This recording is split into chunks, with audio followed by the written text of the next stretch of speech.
살리는 것은 영이니 육은 무익하니라. 할렐루야. 우리를 살리는 것은 영이신 하나님께서 우리에게 새로운 생명으로 역사해 주실 줄 믿습니다. 오늘 이 시간에 부족한 육신을 통하여서 영이신 하나님은 부족함이 없으시고 그 영이신 하나님이 부족한 저를 통해서 하나님의 말씀이 선포되어질 때 여러분들의 영이 반응하고 영이 새로운 생명으로 거듭나는 믿음의 역사가 나타나기를 소망합니다. 특별히 2026년 첫 수요예배를 드리고 있는데요, 이 말씀을 시작으로 해서 저와 여러분들이 한 해 동안 영에 반응하고 육에는 죽고 육이 무너졌다 하더라도 아이고 나 죽었네가 아니라 그때 살리는 것은 영이니 육은 무익하니라, 이 요한복음의 말씀을 붙잡고 날마다 하나님의 영을 가까이 하고 영을 통하여서 우리의 영이 살아나는 한 해가 되시기를 소망하겠습니다. 오늘 함께 봉독한 말씀을 중심으로 저 안식에 들어가기를 힘쓰라라는 제목으로 말씀의 은혜를 나누고 싶습니다. 신년 첫 번째 수요 예배인데 설교의 주제가 안식이라는 것이 조금은 어떻게 보면은 어울리지 않을 수 있습니다.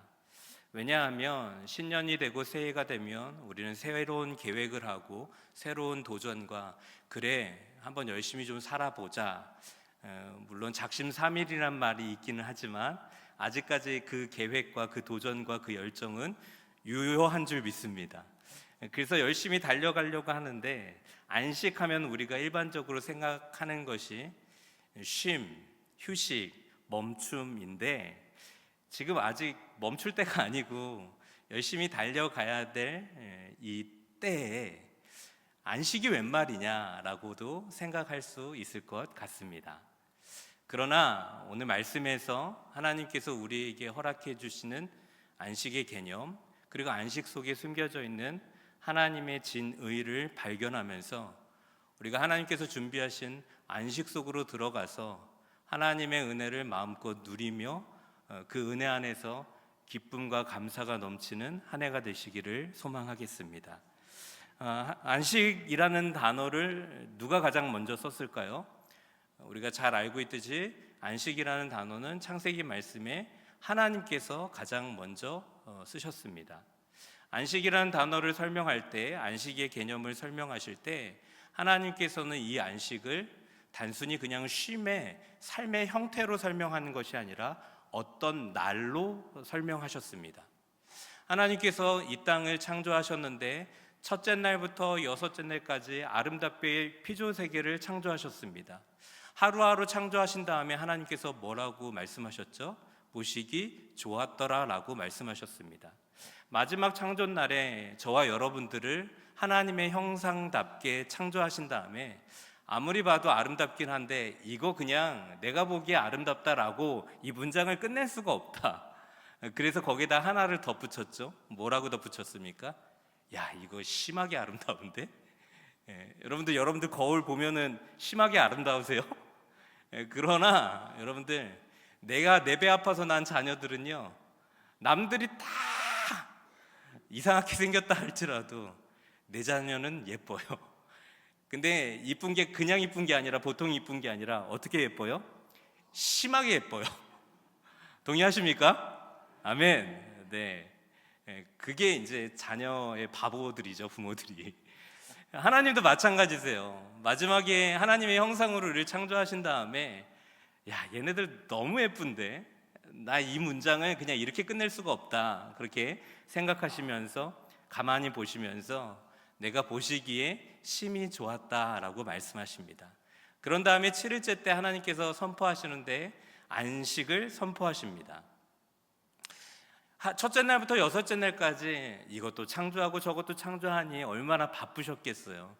그래서 마지막에 심려를 기울여서 저와 여러분들을, 인간을 창조하신 다음에 이제 하나님께서 힘이 다 빠지시고 야, 이제 조금 쉬어야겠다라고 7일째에 전지전능하시고 무소부재하신 하나님께서 힘이 떨어져서 나 재충전해야 돼, 그런 마음으로 안식을 선포하셨을까요? 아니겠죠. 하나님에게는 휴식이 필요 없으시겠죠. 휴식이 필요하다는 것은 어떤 제한을 가지고 있다는 것인데 하나님께는 시간적인 제한도 없고 물리적인 공간적인 제한도 없으신 분이 하나님이십니다. 그래서 하나님을 표현할 때 방금 제가 뭐라고 표현했죠? 전지, 전능, 무소, 부재하신 분이라고 말씀드렸습니다. 이처럼 하나님은 사실 쉼이 필요 없으신 분입니다. 안식의 날이 필요 없으신 분이시죠. 그러나 안식을 선포하셨습니다. 왜 하나님께서는 쉼이 필요 없으심에도 불구하고 어떤 한 날 7일째를 정하셔서 안식을 선포하셨을까요? 안식은 단순히 어떠한 마지막 한 날 우리가 좀 쉬자라는 개념이 아니라 일은 계속해서 부족함을 느끼게 합니다. 일을 하면 할수록 일을 계속 하면 할수록 부족한 것들을 바라보게 된다는 것이죠. 그러나 안식과 쉼은 이미 이루어진 것을 보게 하시고 그리고 이미 이루어진 것에 감사하게 한다는 거예요. 그러니까 하나님께서는 첫째 날부터 여섯째 날까지 본인이 창조하신 것을 보시기 위해서 안식하셨다는 거예요. 그리고 그것이 너무 완벽하고 너무 아름답다라는 기존에 하나님께서 이미 창조하신 것을 살펴보시면서 그 믿음의 고백을 했다는 것이죠. 그렇다면 우리의 삶 속에서 하나님께서 우리에게 제정하신 이 안식일 7일째에 우리가 안식한다는 것은 어떤 의미가 있을까요? 그냥 일주일 동안 열심히 일했으니까 좀 쉬자의 개념이 아니라 이 안식을 통해서 잠깐의 멈춤을 통하여서 일은 돌아가면 돌아갈수록 부족함을 느끼죠. 그러나 그 순간에 잠깐 쉼을 통하여서 하나님께서 일주일 동안 한 해 동안 지금까지 역사하시고 주신 것을 돌아보며 감사하는 것이죠. 그때 우리가 고백할 수 있는 것은 하나님, 이 모든 것이 다 하나님이 하셨네요. 이 모든 것이 내가 잘나서 얻은 것이 아니라 하나님께서 나를 이렇게 인도하셔서 여기까지 오게 되었고 이 모든 것을 주신 분이 하나님이십니다라는 이미 주신 것을 묵상하고 이미 주신 것에 대한 하나님께 감사하기 위해서 안식일을 제정하셨다는 것입니다. 그래서 여러분들, 우리가 주일날 하나님을 찬양하고 예배할 때에 물론 부족함이 많죠. 해야 될 일이 산적하게 쌓여 있죠. 그러나 창조의 원리대로, 창조의 리듬대로 잠깐 멈추고 그럼에도 불구하고 부족함에도 불구하고 그 부족함 속에서 하나님이 주신 것을 찾고 감사하며 살아가시기를 소망합니다. 이게 첫 번째 하나님께서 우리에게 나를 통하여서 안식을 제정해 주신 영적인 의미겠지요. 그렇다면 두 번째로 안식을 하나님께서는 또 어떻게 설명하셨을까요? 오늘 본문의 말씀에 보니까 안식일을 이렇게 설명합니다. 우리 오늘 함께 읽은 히브리서 4장 11절의 말씀 한번 같이 읽어볼까요? 함께 읽겠습니다. 시작. 그러므로 우리가 저 안식에 들어가기를 힘쓸지니 이는 누구든지 저 순종하지 아니하는 본에 빠지지 않게 하려 함이라. 여러분 4장 11절 말씀에 보니까 그러므로 우리가 저 안식에 어떻게 해요? 들어가기를 힘써야 된다라고 얘기해요. 창세기 말씀에서는 안식일을 어떤 날짜, 일곱째 날로 설명하셨다면 히브리서 말씀에서는 안식에 대해서 설명하는데 또 다른 새로운 개념을 가지고 우리에게 설명하는데 그 개념이 무엇이냐면은 안식은 어떤 공간적인 개념으로 들어간다는 거예요. 그래서 11절의 말씀, 4장 11절 말씀에 그러므로 우리가 저 안식일에 들어가는 것을 저와 여러분들이 힘써야 된다라고 히브리 기자는 우리에게 선포하고 있습니다. 그렇다면 안식은 도대체 들어가는데 어디로 들어가라는 말씀일까요? 신명기 12장 10절의 말씀에 안식이 이것입니다 라고 그 공간적 개념을 이렇게 설명합니다. 우리 신명기 12장 10절의 말씀 함께 읽어보겠습니다. 시작. 너희가 요단을 건너 너희 하나님 여호와께서 너희에게 기업으로 주시는 땅에 거주하게 될 때 또는 여호와께서 너희에게 너희 주위의 모든 대적을 이기게 하시고 너희에게 안식을 주사 너희를 평안히 거주하게 하실 때에. 여러분 신명기 12장 10절의 말씀은 뭐라고 말씀하고 있죠? 너희가 요단을 건너 너희 하나님 여호와께서 너희에게 기업을 주신 땅, 그 땅이 어떤 땅이라고요? 너희에게 안식을 주시는 땅이라는 거예요. 여러분 요단을 건너서 나오는 땅이 어디죠? 가나안이잖아요. 여러분, 이스라엘 백성들이 애굽에서 노예처럼 살다가 출애굽, 하나님께서 그들을 출애굽시키셨습니다. 애굽을 나와서 첫 번째 만나는 강이 홍해였어요. 홍해를 건너서 광야를 거쳐서 가나안 땅으로 들어가기 전에 마지막으로 만났던 강이 바로 요단강입니다. 그래서 오늘 말씀해 보니까 신명기 방금 읽은 12장 10절의 말씀에 너희가 요단을 건너 너희 하나님 여호와께서 너희에게 기업으로 주신 그 땅이 안식의 땅이라는 거예요. 그러면 이 땅은 어디가 안식의 땅이라고 말씀하는 것이죠? 가나안이, 이스라엘 백성들이 약속의 땅으로 받았던 그 가나안이 이스라엘 백성들의 안식의 땅이요, 저와 여러분들이 이루어야 될 안식의 땅이라고 말씀하고 있습니다. 히브리서 4장 8절과 9절의 말씀에도 가나안이 안식의 땅이라는 것을 이렇게 설명하고 있습니다. 우리 8절 9절의 말씀 같이 한번 읽어볼까요? 함께 읽겠습니다. 시작. 만일 여호수아가 그들에게 안식을 주었더라면 그 후에 다른 날을 말씀하지 아니하셨으리라. 그런즉 안식할 때가 하나님의 백성에게 남아 있도다. 아멘. 이런 8절의 말씀 한번 보세요. 만일 여호수아가 그들에게 안식을 주었더라면, 여러분, 이스라엘 백성들이 모세를 통하여서 출애굽했습니다. 그러나 안타깝게도 바로 가나안 땅을 목전에 두고 모세는 가나안 땅에 들어갔어요? 들어가지 못했습니까? 들어가지 못했습니다.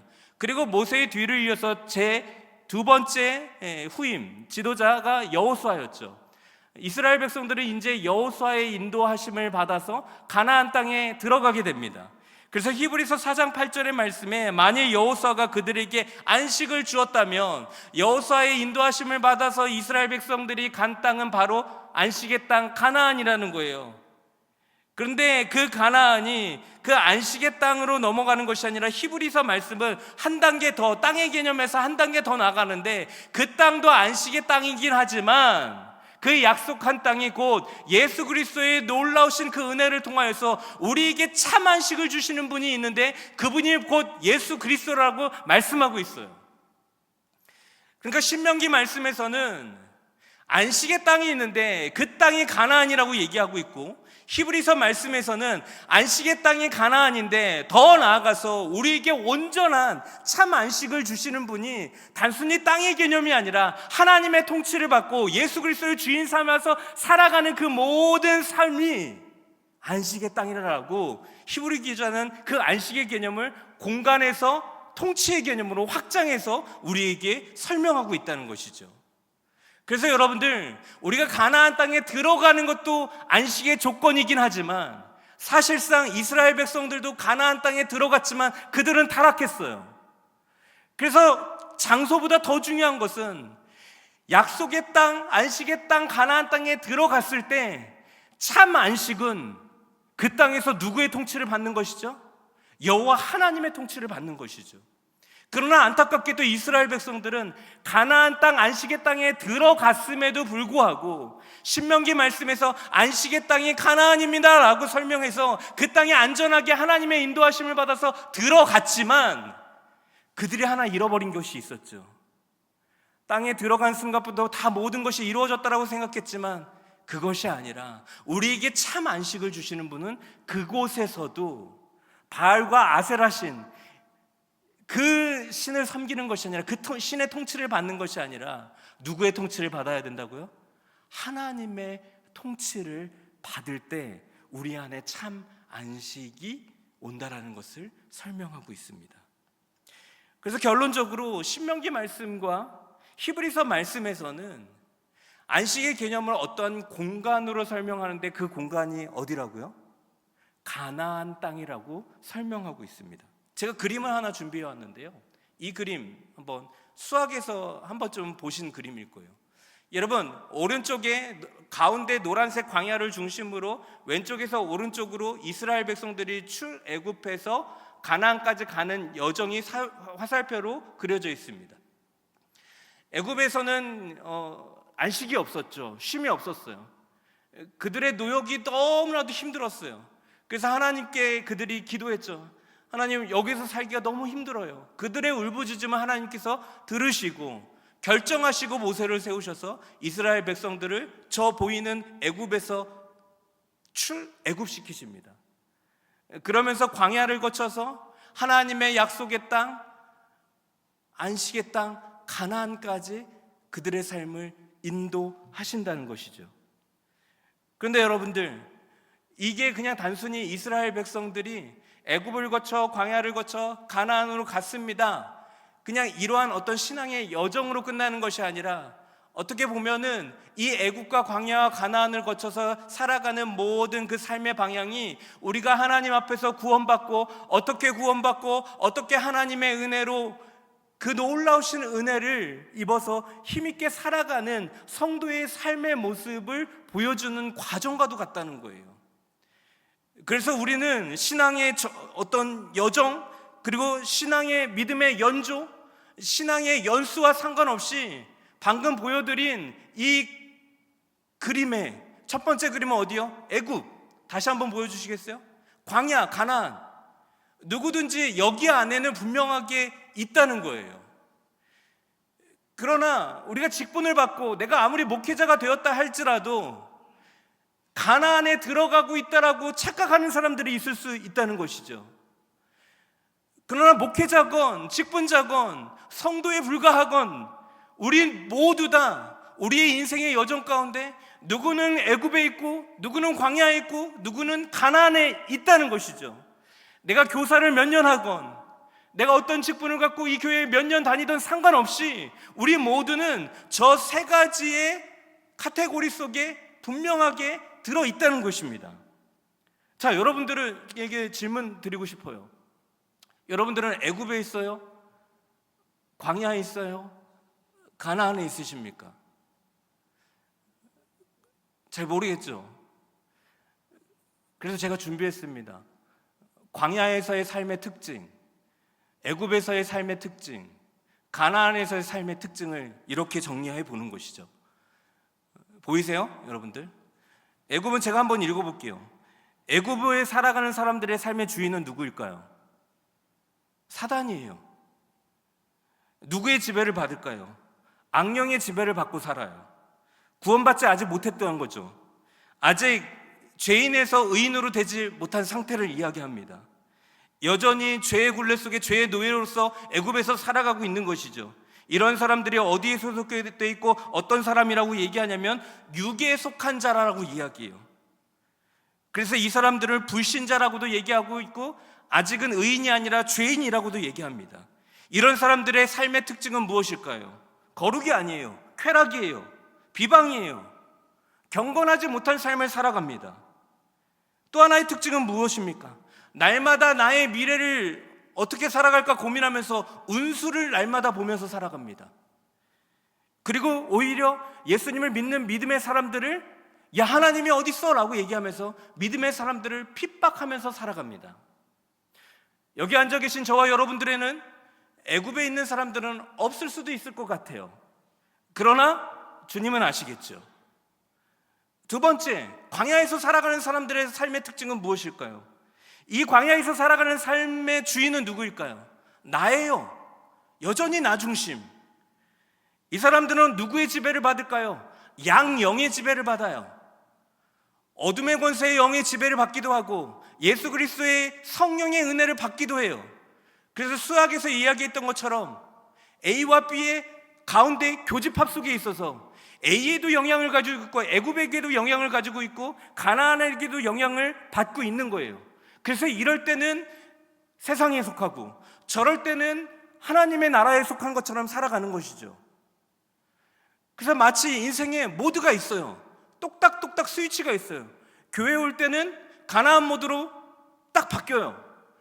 열심히 찬양해요.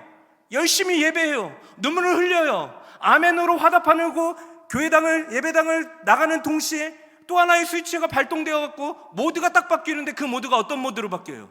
애굽 모드로 바뀌어요. 근데 이 가변성이 너무나도 놀랍게 민감하게 반응해서 어떤 때는 세상 속에서도 가나안 모드로 살아가다가 어떤 때는 애굽 모드로 살아가고 이게 수시로 바뀌어요. 그래서 도대체 저 사람이 그리스도인인지 세상 사람인지 분간이 안 가요.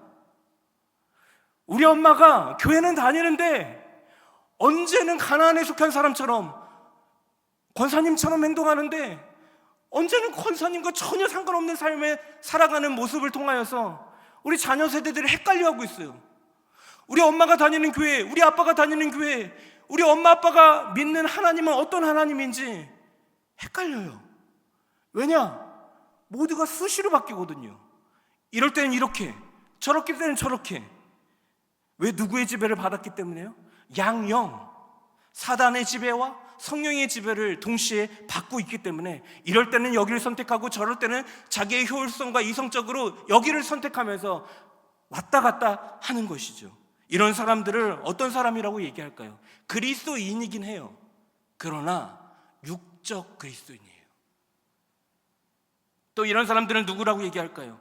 교회 다니는 교인, 신자라고도 합니다. 이 사람들의 삶의 목적은 무엇일까요? 쾌락까지는 바라지도 않아요. 아니에요. 그건 쾌락은 일단 단어부터가 거룩하지 않기 때문에 우리하고는 어울리지 않는다고 생각해요.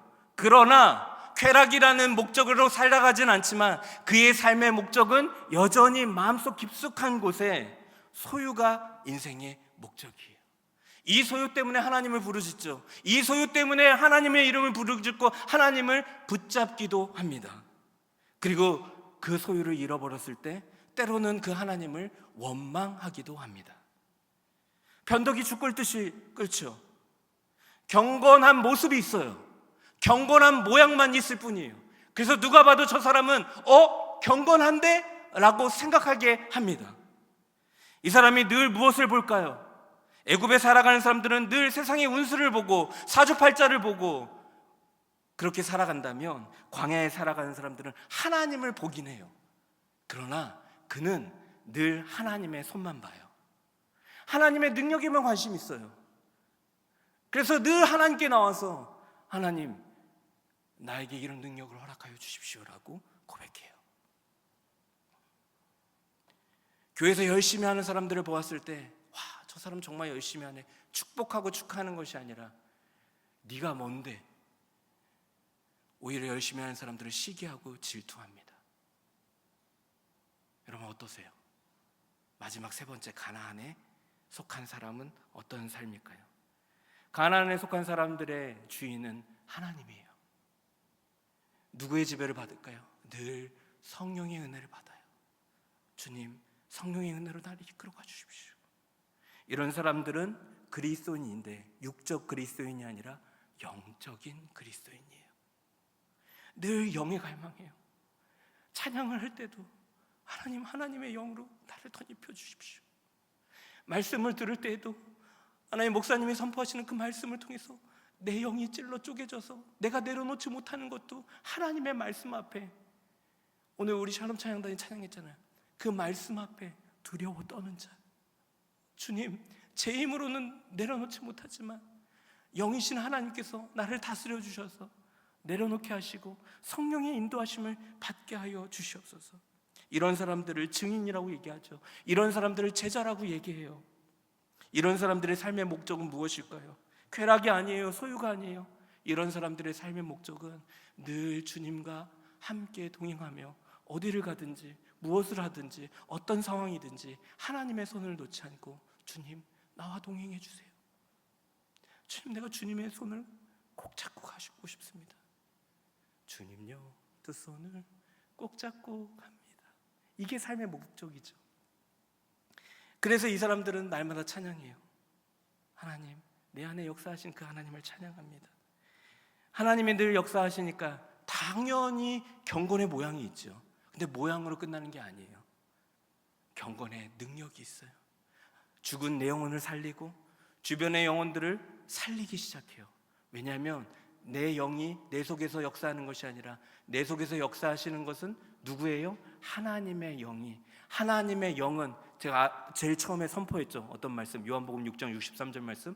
영은 살리는 영, 육은 무익한 거. 나를 살리고 주변의 영들을 살리는 이 영이 내 안에 가득하니 사람을 살리기를 경건의 능력이 나타나기 시작합니다. 이 사람들의 특징은 무엇일까요? 늘 하나님의 얼굴을 보면서 교제하기를 원해요.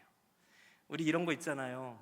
연애할 때는 눈을 보면서 눈으로 얘기하고 눈을 맞추면서 이런 이야기를 할 때 깊은 교감이 일어나듯이 하나님의 얼굴을 날마다 바라보면서 주님과 깊은 교제로 살아가는 것이죠.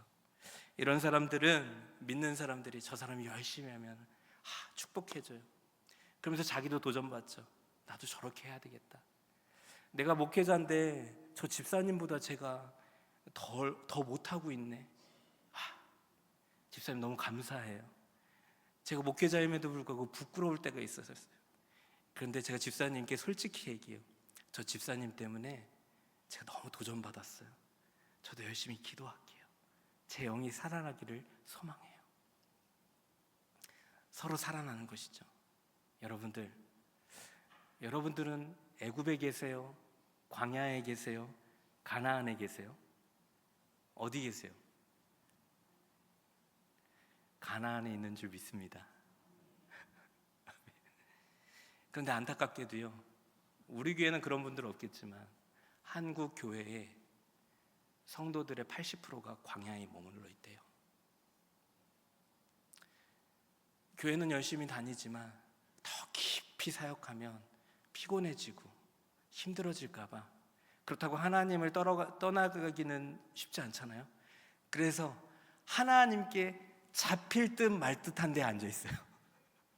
절대 가까이 안 앉아요. 그러나 하나님이 보이는 데 앉아 있어요. 근데 가까이 앉으면 하나님이 냅다 잡아가지고 선교사로 헌신시킬까 봐, 내가 감당하지 못하는 사역을 하게 할까 봐 하나님과 일정 거리를 두면서 거리를 유지하면서 하나님을 바라보면서 가고 있다는 거예요. 근데 여러분들, 이게요, 목욕탕도 가보면 아시겠지만 뜨거운 물에 들어가든지 차가운 물에 들어가야지 어떤 감탄사가 나오죠? 시원하다가 나와요. 그지 않아요? 희한해요. 찬물에 들어가도 시원하다고 뜨거운 물에 들어가도 시원하다는 얘기가 나오는데, 미지근한 탕에 들어가면 절대 시원하다는 얘기가 안 나온다고요. 뜨거운 물을 맛본 사람이, 차가운 물을 맛본 사람이 그 맛에 대해서 시원하다라고 고백할 수 있게 되는 것이죠. 여러분, 하나님과 우리와의 관계도 마찬가지예요. 애굽에 있든지 가나안에 있든지 광야는 이제 청산하는 거예요. 이랬다 저랬다 하는 게 아니라 나의 인생의 삶의 모드를 그냥 하나로 고정시켜 버리는 거예요. 애굽의 모드를 그냥 삭제해 버려요. 그리고 주님, 저 두렵고 떨리는 마음이 있지만 그럼에도 불구하고 저 교집합 속에 있지 않겠습니다. 이게 더 힘든 것 같아요. 그래서 제가 오늘 2026년 이 예배를 통해서 제가 결정합니다. 애굽의 모드를 삭제하고 가나안의 모드로 내가 살아가길 소망합니다. 그렇게 살아갈 때 내 영을, 내 인생을, 내 가정을, 내 삶을 하나님께 충만하게 드릴 때 하나님께서 역사하시는 줄 믿습니다. 이 충만하게 역사하는 것은 성령 충만이라고 얘기하죠. 여러분, 그렇게 성령 충만할 때 우리는 반드시 하나님의 맛을 알고 그 맛에 대해서 우리는 고백할 거예요. 뭐라고요? 시원하다. 하나님 너무 시원해요. 여러분, 그래서 다윗도요, 늘 여호와에 대해서 맛으로 표현하고 있어요. 다윗이 뭐라고 고백합니까? 여호와는 선하신데 그 선하신 여호와를 맛보아야 된다라고 시편의 말씀에서 이야기하고 있습니다. 사도 베드로도 마찬가지예요. 베드로전서의 말씀에서 주님이 인자하신데 그 주님의 인자하심을 맛보아 알아야 된다라고 이야기하고 있습니다. 저와 여러분들이 하나님께 온전하게 다 드릴 때, 모두를 가나안 모드로 선택하고 그 모드로 향해 달려갈 때 하나님의 진실의 맛, 진짜 맛, 그 맛을 보게 될 줄 믿습니다. 여러분, 애굽에 있던 광야에 있던 가나안에 있던 사실 상관없어요. 어디에 있는 걸 중요한 것이 아니라, 내가 설사 목회자임에도 불구하고 여전히 내 안에 구원의 확신이 없고 여전히 광야에 있고 애굽에 있다 할지라도 괜찮아요. 근데 그거보다 더 중요한 게 무엇이냐면, 내가 지금은 애굽에 있고 광야에 있지만 내일도 애굽에 있고 광야에 있으면 안 된다는 거예요. 지금의 위치보다 더 중요한 것은 내가 오늘 이 말씀을 들을 때는 광야에 있을 수도 있고 애굽에 있을 수도 있겠지만 이 말씀을 듣고 아멘하고 다 나가는 동시에 이제는 광야에서 가나안을 향하고 애굽에서 광야로 향하는 그 걸음을 우리가 믿음으로 계속 뛰어야 된다는 거예요. 그런데 하나님께서 보시는 것은 너 아직도 여기냐가 아니라 내가 오늘 애굽에 있지만, 내가 오늘 광야에 있지만 하나님을 향하여서 내가 오늘도 몸부림치면서 주님 제가 광야로 가고 싶어요, 주님 제가 가나안으로 가고 싶어요 라는 간절한 절망함과 도전함과 그 은혜들을 따라서 달려가는 그 걸음을 하나님께서 기뻐하시고 그 길을 인도해 주실 줄 믿습니다. 그래서 우리는 속도는 좀 더딜 수 있어요. 우리 변장로님보다 제가 가나안에 더 늦게 도착할 수도 있어요. 그러나 하나님께서는 너 왜 늦게 도착했냐고 말씀하시는 것이 아니라 여전히 쳇바퀴를 돌려가면서 하나님 제가 부끄럽지만 그럼에도 불구하고 가나안으로 저는 여전히 향하고 있어요. 그 쳇바퀴를 돌리고 있는 저와 여러분들의 그 삶의 노력을 하나님께서 기뻐하신다는 거예요. 자전거를 탈 때 쳇바퀴를 안 돌리면, 체인을 안 돌리면 어떻게 되죠? 멈추면 자전거는 무조건 넘어져요. 여러분, 우리 신앙생활 어디 있는 게 중요하지 않다고요. 일단 방향을 정해야 돼요. 가나안을 향하라고, 안식의 땅을 가자고 정하는 거예요. 정했으면 일단 내가 10km건 20km건 그 속도와 상관없이 한번 천천히 체인을 굴려보는 거예요. 그러면서 애굽을 거쳐서 광야를 거쳐서 가나안으로 향할 때 먼저 가나안에 도착하고 있는 성도님들이 있다면 뒤늦게 오는 가나안으로 들어오는 성도들을 향해서 뭐 해야 돼요? 박수해 주시고 축복해 주시고 광야 속에 있는 성도들을 격려하고 같이 가자라고 끌고 가고 도전하고 그렇게 살아갈 때에 하나님께서 그 공동체를 기뻐하신다는 것이죠. 그래서 중요한 것은 내가 지금 어디 있는가가 아니라 내일도 여전히 거기 있는가, 이것을 하나님이 기뻐하시지 않으시고 내가 어제는 여기 있었지만 주님 오늘 제가 한 발짝은 뛰었습니다, 그 한 발짝의 걸음을 하나님께서 요구하시고 기뻐하신다는 것이죠. 자, 그러면 여러분들 애굽에서 광야로, 광야에서 가나안으로 우리는 어떻게 그 어떤 쳇바퀴를 돌리면서 가나안으로 향하여서 달려가야 될까요? 여러분, 히브리서 3장 16절과 19절의 말씀에 이렇게 얘기하고 있습니다. 우리 히브리서 3장 16절 19절의 말씀 한번 같이 읽어볼게요. 함께 읽겠습니다. 시작. 누구냐? 모세를 따라 애굽에서 나온 모든 사람이 아니냐? 또 하나님이 40년 동안 누구에게 노하셨느냐? 그들의 시체가 광야에 엎드러진 범죄한 자들에게가 아니냐? 또 하나님이 누구에게 맹세하다 그 안식에 들어오지 못하리라 하셨느냐? 곧 순종하지 아니하던 자들에게가 아니냐? 이로 보건대 그들이 믿지 아니함으로 능히 들어가지 못한 것이라. 여러분, 이 말씀이 어떤 말씀입니까? 이스라엘 백성들이 출애굽했어요. 근데 출애굽해서 가나안 땅까지 가는데 출애굽 1세대들은 가나안 땅에 들어갔어요? 들어가지 못했어요? 하나도 못 들어갔어요.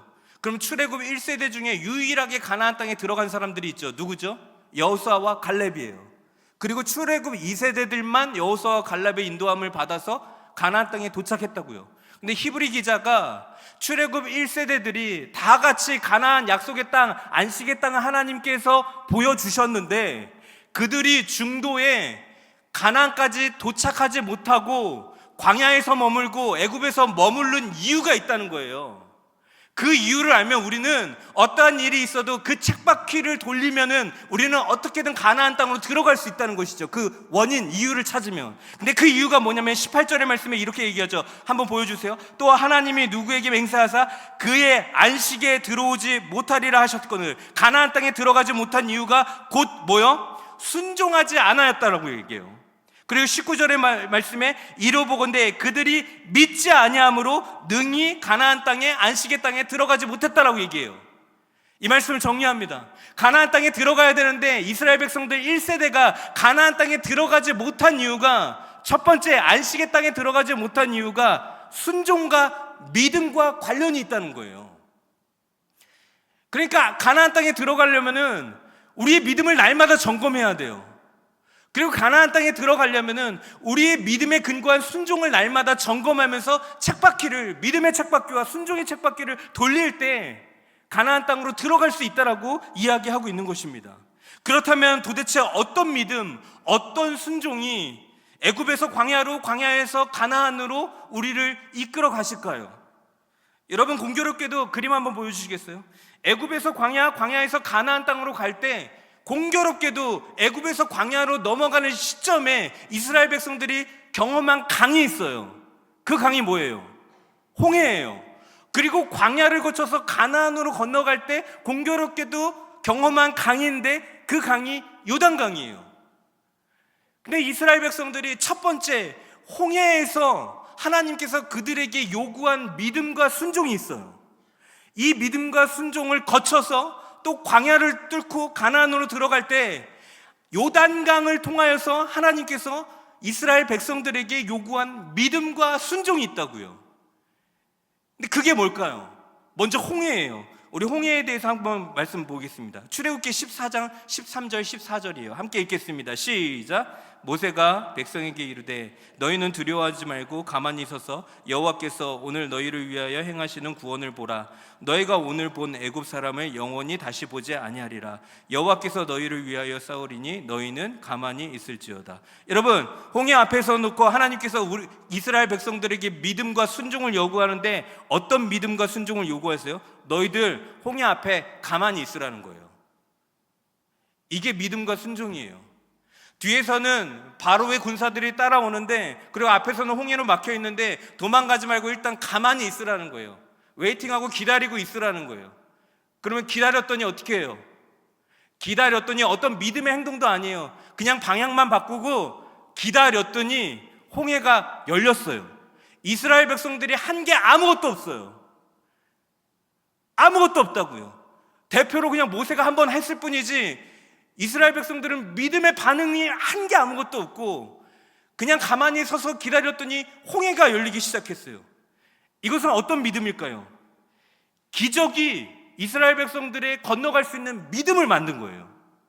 여러분, 믿음이 먼저예요? 기적이 먼저예요? 홍해 바다에서는 기적을 먼저 보여주시고 그들이 믿음으로 걸어갈 수 있게 하셨다는 거예요. 이건 쉬워요. 기적을 보여줬으니까 그 믿음이 당연히 반응할 수밖에 없죠. 이 순종은 쉽다고요. 여러분, 홍해는 우리가 가만히 있었을 때 하나님께서 우리를 구원하시기 위해서 대가 지불하시고 우리를 하나님의 자녀로 삼아주시기 위해서 우리는 한 게 아무것도 없는데 하나님께서 우리를 구원하시기 위해서 모든 것을 다 하셨다라는 그 은혜인 줄 믿습니다. 그런데 여기서 기적을 보여준 다음에 믿음으로 그 홍해를 건너갔어요.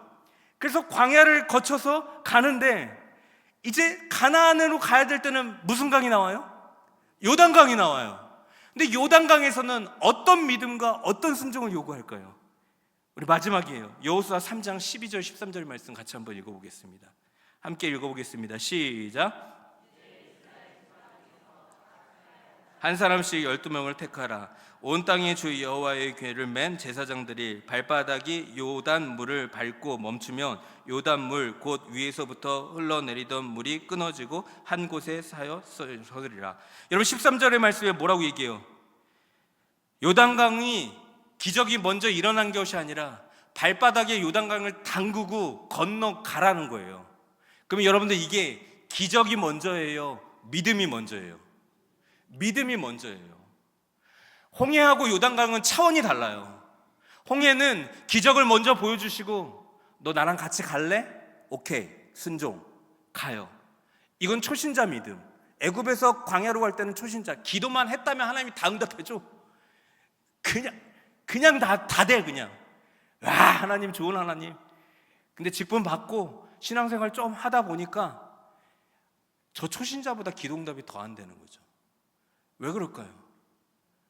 기도만 하면서 되는 게 아니라 이제 구원의 은혜를 통하여서 이제 요단강에 도착했을 때 그게 보이지 않는다 할지라도, 응답이 되지 않는다 할지라도 믿음을 이제 보이라는 거예요. 너의 믿음을. 홍해에서는 하나님이 우리를 향한 믿음을 보여주셨어요. 그 일을 다 행하신 다음에 너 나 따라갈래? 라고 보여주신 다음에 광야를 거쳐서 그들을 훈련시킨 다음에 마지막 관문에서 요단강 앞에 딱 서서 이스라엘 백성들에게 요구하시죠. 뭐라고요? 너 내가 아직 기적을 보여주지 않겠지만 너의 믿음을 먼저 보여줘봐.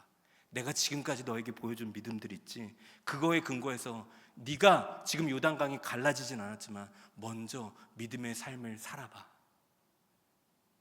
그게 누구죠? 아브라함. 그게 누구죠? 바울. 그게 누구죠? 다윗. 그 삶을 살고 한 발짝 내디뎠을 때 기적이 일어나기 시작하고 하나님의 은혜가 일어나기 시작해요. 여러분, 그래서 우리가 가나안까지 도착하기 위해서는 첫 번째, 하나님이 값없이 하신 믿음이 있어야 되겠죠. 주님, 이 기적을 내가 믿음으로 행동하지 않는다 할지라도 하나님이 보여주신 그 믿음의 근거하에서 이제는 어떻게 해야 됩니까? 우리가 앞이 캄캄하고 뭐가 된 게 없어도 주님이 말씀하셨다면 가보는 거예요. 그 믿음의 길들을 가보면 그때 하나님이 역사하시고 요단강을 건너게 하시고 요단강을 가르시고 이끌어 가시는 놀라운 하나님의 은혜를 경험하게 될 줄 믿습니다. 교회가, 그리고 우리가 신앙생활하면서 수많은 사역들을 할 때 어떤 사람들은 어떻게 이야기할까요? 이걸 내가 할 수 있을까? 막 계산기를 두드려 보는 거예요. 수지 타산이 하나도 안 맞아. 이거 안 되겠다. 누가 봐도 이건 이성적이지 않아. 누가 봐도 이거는, 이 사역은 합리적이지 않아. 누가 봐도 이 사역은 효율적이지도 않고, 누가 봐도 이런 상태에서 어떤 교회도 이렇게 해서 성공한 사례가 없어. 그래서 못해. 이렇게 우리의 신앙생활이 가고 우리의 사역이 간다면 여러분들, 날마다 신앙생활을 살아가는데 계산기 두들겨 보면서 이거 안 되겠는데? 근데 그때 하나님께서 말씀하시죠. 너의 믿음의 분량을 언제 발휘할 거냐는 거예요. 안 되는데 한번 해보는 거죠. 근데 그럼에도 불구하고 누가 봐도 계산했는데 이거 안정적이네, 이거 합리적이야, 효율적. 그리고 이렇게 해서 저 교회가 그렇게 부흥했대. 이건 무조건 될 거야. 그래서 하잖아요. 그럼 될까요? 안 될까요? 믿음의 반응 없이 이대로만 계산기 두들겨서 하면 될까요? 안 될까요? 돼요. 진짜 잘 돼요. 될 확률이 훨씬 높아요. 근데 뭐가 문제인 줄 아세요? 되긴 했는데 남는 게 계산기밖에 안 남아요. 그런데 이거 안 될 것 같은데? 이거 전혀 합리적이지 않은데? 전혀 효율적이지 않는데? 근데 그때 하나님이 말씀하셨으니까 한번 해보자. 그럴 때 될까요? 되지 않을까요? 안 될 확률이 더 많긴 해요. 근데 됐을 때 뭐가 남을까요? 안 됐을 때 뭐가 남을까요? 안 된 가운데도 하나님의 인도하심에 따라 하나님을 향한 깊은 간증이 남아요. 여러분, 하나님을 향한 성공은 뭘까요? 우리 신앙생활의 성공? 이거 잘 됐다? 이 사역 승리했다? 이게 아니라 되지 않을 것 같은 사역 속에서 계산기 뚫어봤는데 이거 안 된다더라. 그러니까 우리 하지 말자가 아니라 안 되는데 하나님이 말씀하셨다는 해보았을 때 그것이 설사 실패할지라도, 그것이 절대적으로 안 됐다 할지라도 그 안에 하나님과 동행한 삶의 내용의 간증이 있다면 하나님께서는 그 간증을 통해서 역사하시고 그 간증을 통해서 앞으로 계속해서 일해 주실 줄 믿습니다. 그러나 계산기 두드리고 갖고 효율적인 거 하고 이성적인 거 하고 합리적으로 했을 때 그 일이 될 수는 있어도 남는 거는 하나님이 남는 것이 아니라 계산기만 남는다고요. 그러면 다음에 더 큰 일을 할 때 이 사람은 제일 먼저 하나님의 이름을 부를까요? 계산기를 두드릴까요? 계산기를 두드리겠죠. 여러분, 이 말이 계산기를 두드리라는 말이 아니라, 계산기만 두드리기라는 말이 아니라 우리가 계산기를 두드린 만큼 우리의 믿음의 분량대로 하나님 앞에 우리가 반응하고 있냐, 이 믿음대로 우리가 한 발을 떼고 있는가. 저는 저와 여러분들 제 스스로에게도 믿음의 도전을 하기를 소망합니다. 그렇게 고민하면서 이거 될까 안 될까? 근데 하나님이 말씀하셨다면은, 주님 다 안 된다고 하더라도 하나님이 하시라고 했으니까 한번 해볼게요. 그때 설사 안 된다 하더라도 하나님을 향한 간증이 남을 거 아니에요. 그러면 그게 하나님의 기쁨이고 그 간증이 내 삶의 믿음의 근육이 돼서 다음에 할 때도 기도해보고 계산기도 두들겨보고, 한 번 계산기 두들겨보고 두 번 기도하고, 두 번 계산기 두들겨보고 네 번 기도하고, 하나님의 놀라우신 은혜와 삶의 현실 안에서 계속해서 그 믿음의 길들을 걸어가게 될 때 하나님께서 기뻐하시는 줄 믿습니다. 말씀을 마치겠습니다.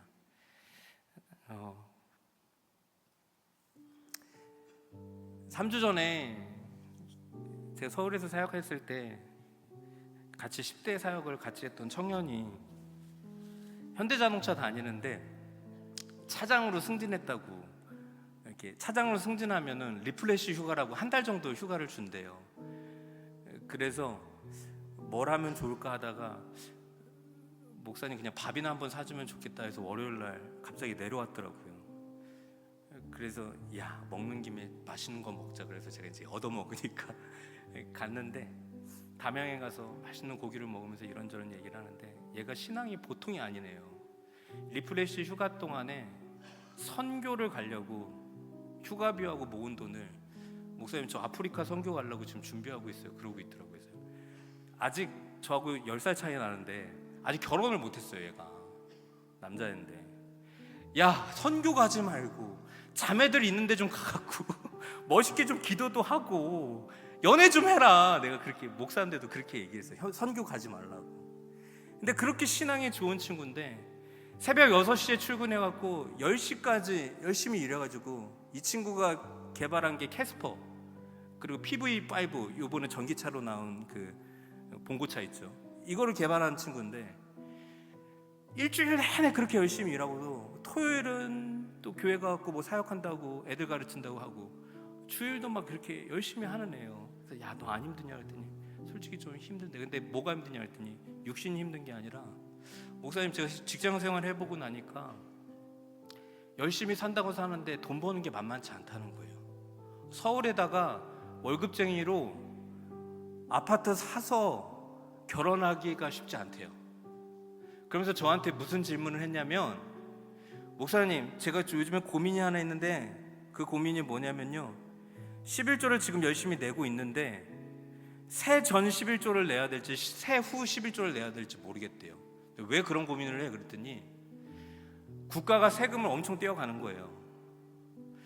근데 교회에다가도 11조를 내려고 하니까 10의 2조를 얘는 내는 거예요. 아, 삶이 월세 내고 앞이 창창하게 결혼을 해야 되는데 계산기를 두들겨 보니까 집은 다 샀다. 이런 생각을 하고 있는 거예요. 여러분, 현대자동차 차장이 그 정도면은 다른 사람들은 이 고민을 더 하고 있다는 소리거든요. 아, 그렇구나. 그때 제가 딱 한 얘기 했어요. 세전이면 어떻고 세우면 어떻냐. 믿음대로 해. 믿음대로 해. 근데 그 친구 이름이 진영인데, 진영아, 계산기 두들겨 와갖고 집 못 살 것 같지? 그래서 세전 세후 11조 고민하고 있지. 그런데 계산기 한 번 두들길 때 너의 믿음의 반응, 그 믿음의 반응을 2번만 더 해보고 그 반응한 데에 대해서 하나님께 11조를 내. 그걸 하나님이 기뻐하실 거예요. 여러분, 제가 계산기 두들기지 말라는 얘기도 아니고, 우리가 정말로 믿음으로, 하나님이 주신 믿음으로 그 무언가를 우리가, 저와 여러분들이 좀 반응할 수 있었으면 좋겠어요. 그거를 하나님이 기뻐하신다는 거예요. 여러분, 새 전 11조면 어떻고 새 후 11조면 어때요? 그거 자체가 고민한다는 게 참 기쁜 거 아닙니까? 우리 같이 기도하겠습니다.